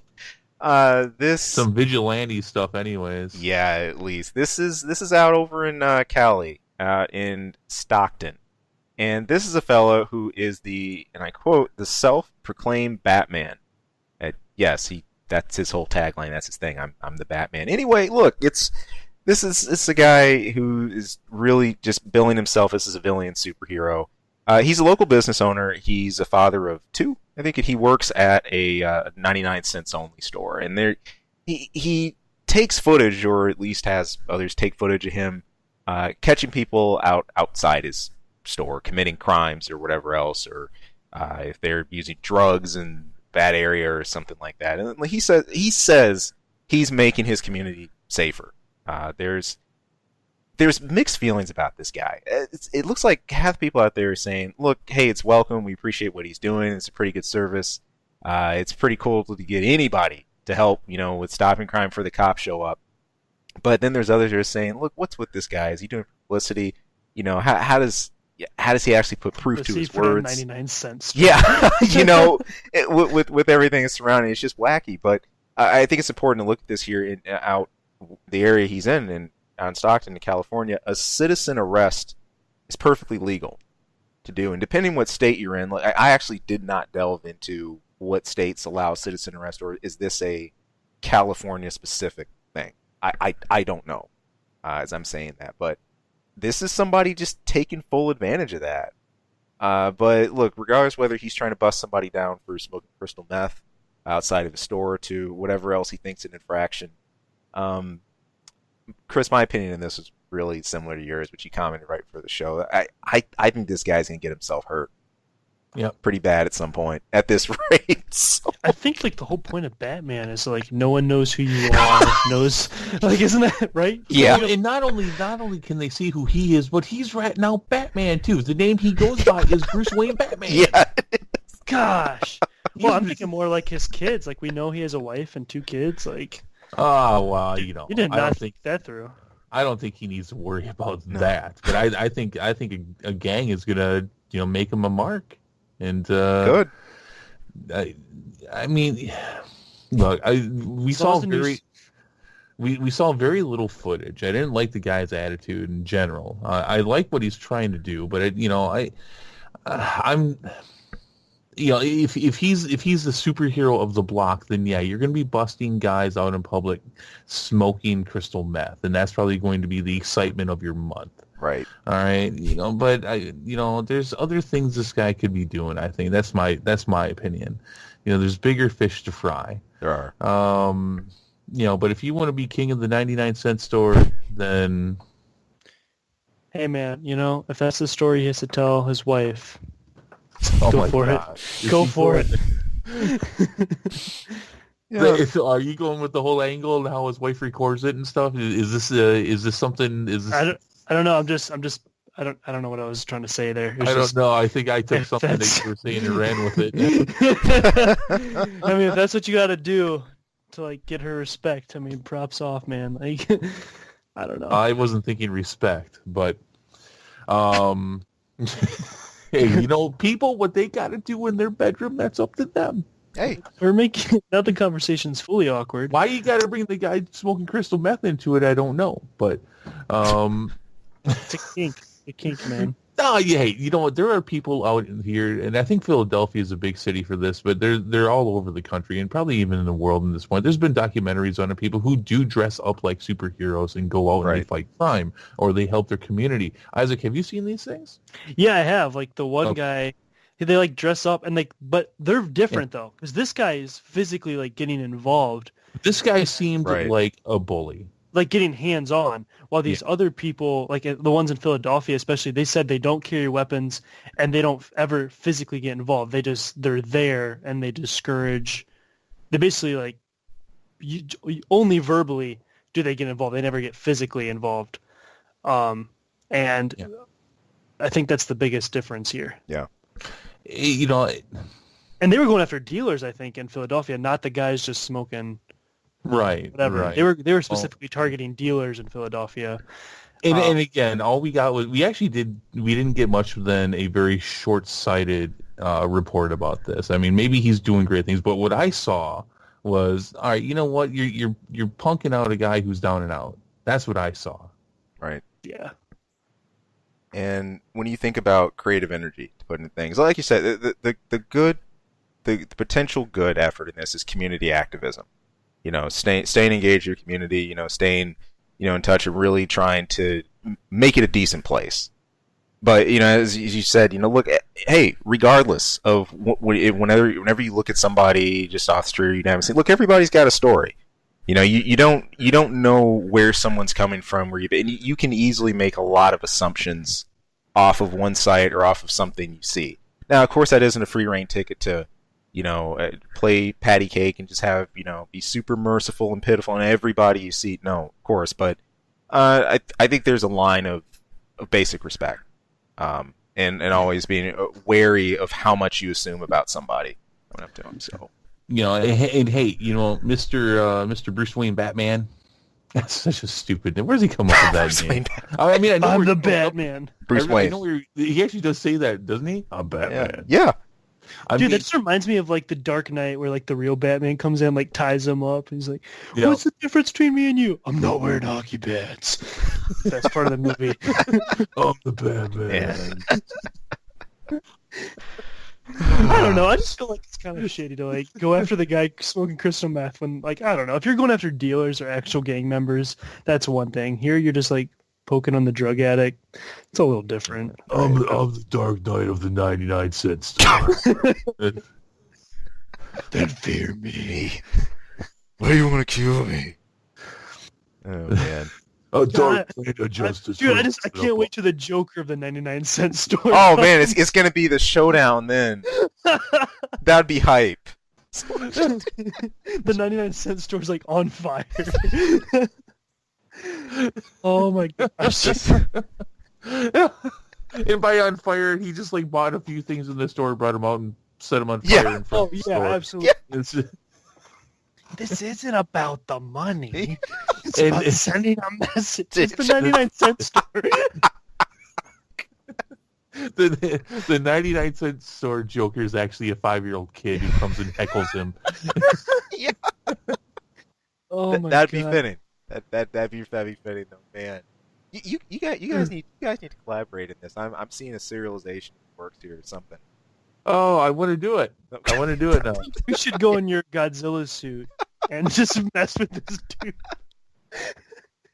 I would. Yeah, you would, Money, Chris. if money Just and can time you imagine exist. Chris in this giant like dinosaur suit like running just like with a big old reefer hanging out of his mouth. Oh, it'd be the best thing in the world.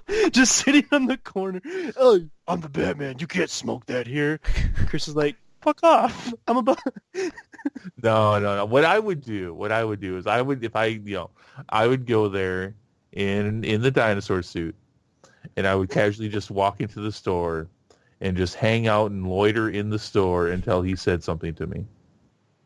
and then just go ham. Just start tipping over shelves, like throwing stuff around. That would be great. And then I'd just throw a 20 at the clerk. Just like a giant like in Jurassic Park, the original ones where he was like sneaking around like the hall and like jumping on like the shelves. Yeah, that's Chris. Oh, we're All right. having too much fun with this. I love it. I'm already seeing like a Dutch angle shot. Like you just see like Chris's foot, and then you see Batman Bruce Wayne in the background, like issue 2 in the top right corner. Epic. I gotta get off this train. We Thank- do, but we do need to get off this train because I do believe this is the second longest show we've ever I done. think so. It's an hour 47 right now. You're welcome, Wow. everybody. You're welcome. So, We knew it was going to be a long one, but yeah. did. Actually, I was predicting we'd go over our longest, but we're close. Yeah. Lots of news, lots of stuff. Yeah. So, any final remarks from anyone? Comic-Con, let's go. I'm gonna see what we got coming up tomorrow. If there'll be another show to cover. If there's enough news, enough announcements, definitely get on that, and we will have another release. Otherwise, hey, I've enjoyed this Comic-Con. I think it's been a lot. This is way better laid out than E3. There was a little something for everybody. You had your live streams even. And even if you're not there in person, there was more than enough resources out there to get your updates and panels. So, good stuff. I had fun. Isaac, any last words? I mean, I think it was a great preview for a lot of really great things I think that are coming out. It makes me a little more excited about the end of this year and the beginning of 2019. Yeah, I think going back to for this year, the Clone Wars announcement still the biggest thing for me. That was a big deal. huge. Yeah. Mhm. That was great. So, but yeah, lots of stuff. Brain kind of melty. So, And if you out there, hey, if you've hung with us all the way to the end, thank you so much for tuning in. We appreciate that. Stay tuned right here on our channel if you want to see the rest of our coverage for this event, but also if you want to catch our reviews, that's for shows, our movies, and of course our weekly, all that good stuff, that's going to be right here. Next week, Isaac and I are going to be covering Mission Impossible 6, and we got Equalizer 2 fresh off the presser. I just caught that this weekend. So hey, please tune in, watch, give us your comments, your likes, all that good stuff. Really want to hear from you, and also if you got anything to say about this segment, please let us know. But hey, until next time, thank you all for tuning back in. We'll see you here again.